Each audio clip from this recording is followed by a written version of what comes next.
múltiples acciones este fin de semana relacionadas con el caso de Odebrecht, pero desde otra perspectiva. El movimiento Marcha Verde, que hay que decir, ha estado plantado frente a la Procuraduría General desde hace ya más de una semana, cuando se dio a conocer el depósito de la acusación formal por parte del Ministerio Público de los 7 imputados hasta ahora en el caso, dejando fuera a un conjunto más o menos similar de personas que inicialmente habían sido relacionadas con el caso de Odebrecht. Ha estado emitiendo declaraciones formales cada día desde el Campamento Verde frente a la Procuraduría General de la República, espacio que también está siendo utilizado por otras organizaciones de la sociedad civil que dan apoyo mientras un conjunto de personas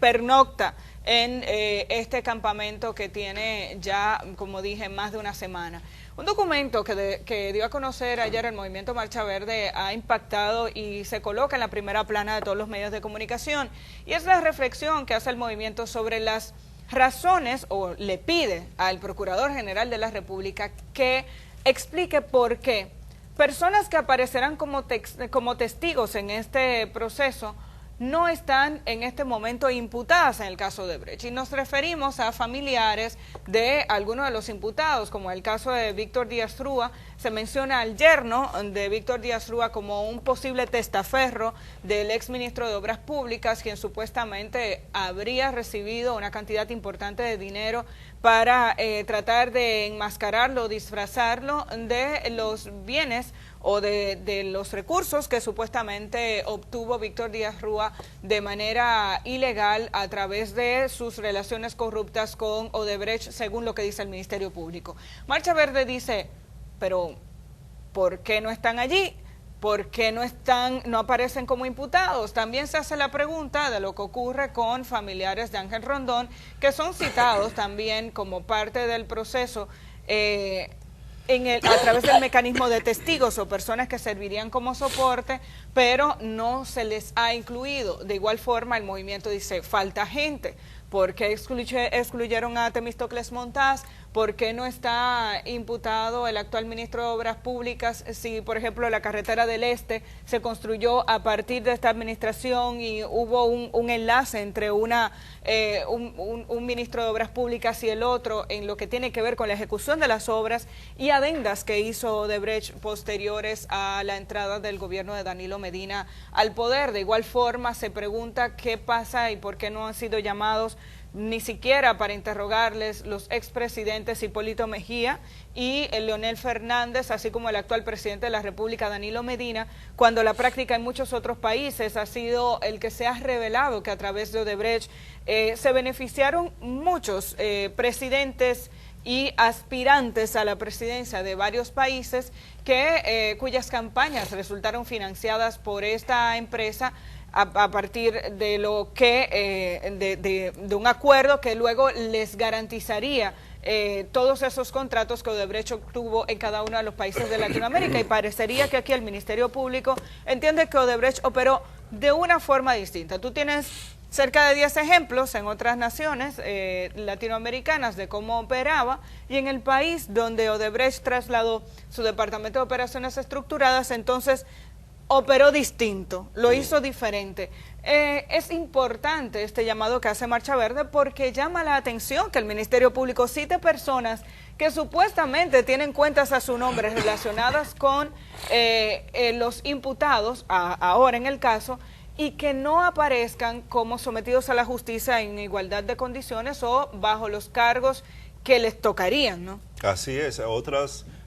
instituciones, organizaciones o movimientos religiosos tuvieron este fin de semana algún tipo de participación e intervención que indica la preocupación de la sociedad con relación al caso de Odebrecht y el seguimiento que distintas organizaciones sociales le están dando a este caso. Y estamos hablando, por ejemplo, de lo que hicieron ayer miembros de la Iglesia de Dios de la Profecía, evangélicos, que realizaron una marcha, una manifestación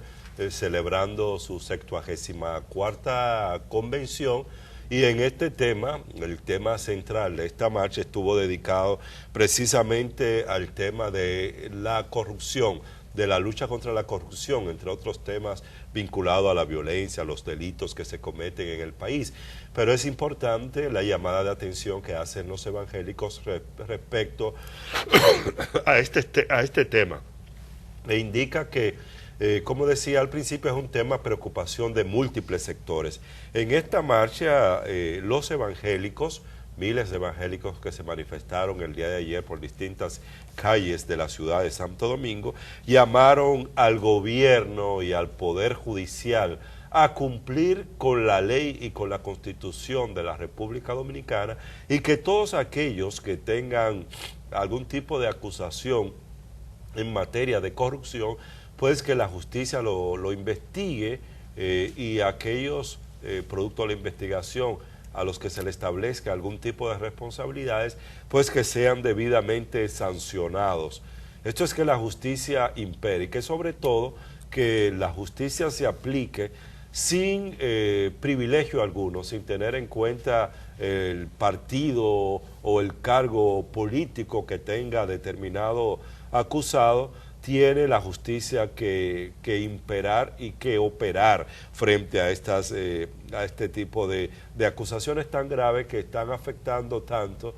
no solo a la vida de los dominicanos y las dominicanas en términos sociales y económicos, sino la misma institucionalidad que se ve erosionada producto de estos temas de carácter ético, de corrupción que ha estado imperando en el país. Mira, qué Javier, bueno que existan movimientos de este tipo, ¿no?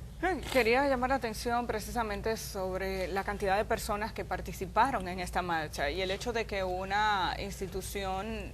a nivel de la iglesia haya decidido manifestarse de esa manera. Si vemos las imágenes que estábamos presentando hace un momento, hay una cantidad de feligreses importantes que se manifestó ayer en esa caminata, y eso es relevante en la medida en que más organizaciones de la sociedad civil están planteando la necesidad de que esta sociedad cambie. Sin la acción ciudadana eso no puede ocurrir, no va a haber una transformación, y hay mucha gente que está en su casa con los brazos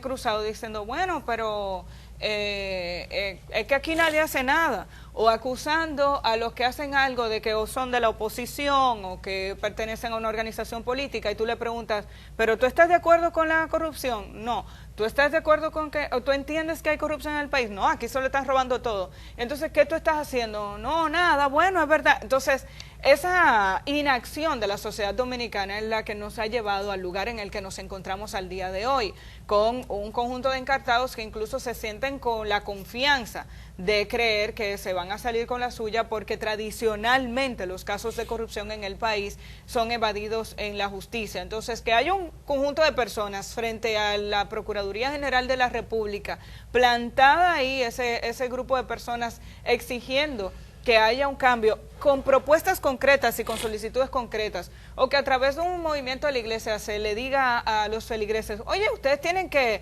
alzar su voz, eso es sumamente relevante. Mientras tanto, en lo que tiene que ver con el caso de Brecht, vamos conociendo argumentos de los imputados, ya la gente conoce mucho mejor y en detalle la acusación presentada por el Ministerio Público. Es un documento bastante denso, de más de 500 páginas, pero comienzan las reacciones. Una de ellas está relacionada con la posibilidad o no de que se pueda recusar al juez Francisco Ortega como el juez que va a conocer el juicio preliminar. Eso se debe a que a través de la Suprema Corte de Justicia se decidió que fuera este mismo juez, el mismo juez de instrucción, que continuara en la fase del juicio preliminar. Algunos abogados hablan de la posibilidad de recurrirle porque ya conoce la primera fase del expediente o del proceso más bien. Ayer la Fundación Institucionalidad y Justicia indicó que incluso esa posibilidad queda abierta, precisamente porque al haber participado en el proceso de indicar cuáles serían las medidas de coerción, toda la fase de instrucción, el juez se podría considerar que está contaminado. Y por tanto, algunos de los imputados podrían estar solicitando que se designe otro juez para conocer esta fase, aunque ya se adoptó esta decisión inicial. Pero digamos que está a la vuelta de la esquina el escuchar que hay una recusación del juez Ortega y que entonces se tenga que designar a otro juez para que ocupe esta función. Y precisamente en nuestra entrevista estelar vamos a ver con Laura Acosta detalles de la acusación que hace el Ministerio Público a los 7 encartados hasta ahora, porque como he estado demandando distintas organizaciones de sociedad civil, Movimiento Verde y otras organizaciones, esta acusación del Ministerio Público, más bien se ha estado señalando, esta acusación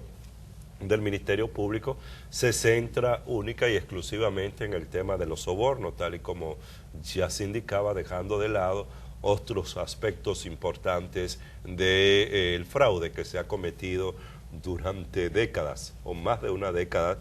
contra el Estado dominicano. Pero el tema específico de la acusación del Ministerio Público hay que conocerlo en detalle, porque una de las preocupaciones que tienen distintos sectores en el país es la de que el Ministerio Público presente, bueno, ya presentó, que la acusación presentada por el Ministerio Público no esté lo suficientemente bien sustentada en términos técnicos y en términos jurídicos como para que este caso pueda ir a fondo, perdón, porque estoy bastante agripado, sí, claro. Este caso pueda ir a fondo y la justicia dominicana determine si hay responsabilidad o no hay responsabilidad frente a los 7 encartados. Y precisamente la semana pasada, a final de la semana pasada, varios de los encartados, de los acusados, comenzaron a presentar sus escritos de defensa frente a la Suprema Corte de Justicia, y ya corresponderá a este juez Ortega Polanco conocer de estos escritos de defensa. Si es que no, como decía la Fundación Institucionalidad y Justicia, no viene una recusación contra el juez, lo que implicaría un proceso en el que la Suprema Corte de Justicia tiene que determinar si el juez Ortega Polanco se queda o no. Uno de estos que presentaron sus escritos de defensa fue Ángel Rondón y sus abogados, indicando que la acusación que le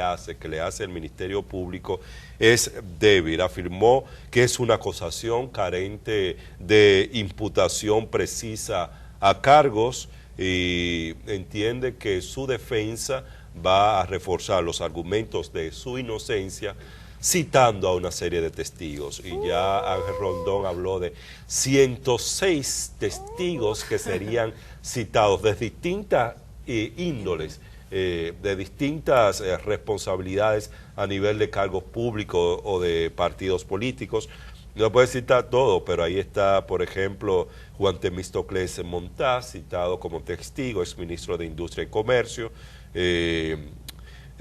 Al sector privado, hay varios representantes del sector privado, exministros de Hacienda, Rafael Calderón, José Luis Malcún, Vicente Bengoa, Daniel Toribio, ex consultores jurídicos del Poder Ejecutivo, Guido Gómez Mazara, Ricardo Ayanes Pérez Núñez, César Ramón Pina Toribio, así como otros políticos y políticas. En definitiva, en este escrito de defensa, los abogados de Rondón resaltan que el único elemento fáctico que evidencia el órgano de acusación es haber recibido los 92 millones de pesos, pero que en la acusación, según los abogados de Rondón, no hay manera, no han demostrado de que esos 92 millones de pesos que Rondón y sus abogados siguen diciendo que fueron sus honorarios como representante de Odebrecht aquí en el país, y que no hay demostración en la acusación del Ministerio Público de que esos recursos fueron pagados como soborno. Habría que ver qué dicen los otros escritos de defensa, pero van a comenzar a salir cosas, porque ahora es que esto está comenzando. Este juicio apenas empieza, ya lo hemos escuchado, el abogado Luis Rivas nos decía,